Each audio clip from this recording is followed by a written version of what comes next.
Hi friends, welcome to part 2 of our 6-part video series on hidden investor risks. Let's get right into it. Location, location, location. That's popularly assigned to real estate. About where you buy something matters almost more than what you buy. And a lot of times it actually does matter more. It's all about location, location, location. Well, that same exact principle could not be more true for investors. It is all about the location, location, location of your investments. For part 2 of our 6-part series, we want to focus on one of the biggest hidden investor risks is asset location. So the concept with asset location is it's not about what you own, but where you own something that might make all the difference in the world. You could potentially own the best asset with all of the right benefits, whether it be appreciation or cash flow, but if you don't own it in the right account, you are likely negatively impacting yourself. Whether it be a mutual fund, owned in the wrong account might produce a taxable burden for you even if you don't sell it. Owning a particular type of fixed income instrument might negate tax-free income if you own it in the wrong account.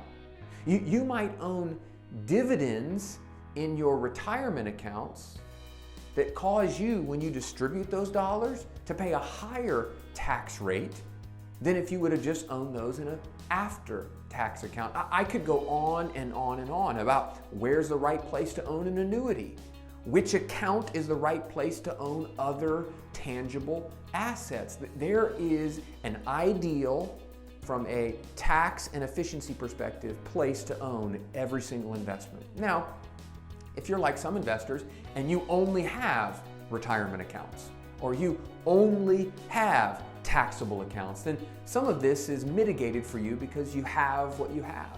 But an overwhelmingly high number of investors have a mix of both. Some pre-tax money, like retirement accounts, 403Bs, 401Ks, 449s, 457s, traditional solo 401Ks.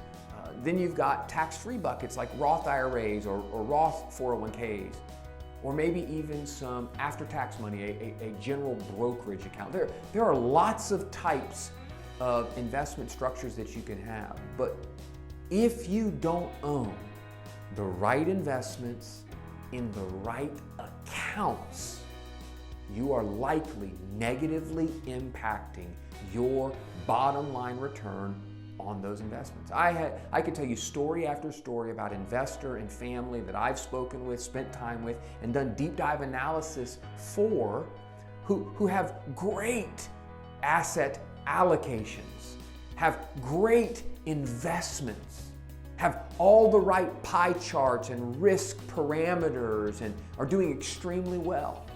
But because they own those right investments in the wrong types of accounts, they didn't realize the type of benefit from those investments that they could have. So what you own when it comes to asset location is not as important as to where you own it. A regular part of what we do for clients on an ongoing basis across the country is to make sure we're owning the right assets in the right accounts. And if you're not sure if you own the right assets in the right accounts, you need to sit down and talk to your financial team. We're happy to help send you in the right direction. We've actually got an in-house process that we take new families through that helps them see, here's what you own. Now here's the ideal place to own those from a tax and efficiency standpoint. And here's where you actually own that. And be able to talk about a pathway to the right kind of changes. We work closely with family CPAs and tax attorneys to understand and apply the tax law to asset location ownership. Not about what you own, but where you own something that might make all the difference in the world. So, whether you're a real estate investor or a stock market investor, it's all about location, location, location. This is video 2 in our 6-part video series on hidden investor risks. Third one to come soon, and it's going to be a good one. Thanks for watching. I'll see you next time.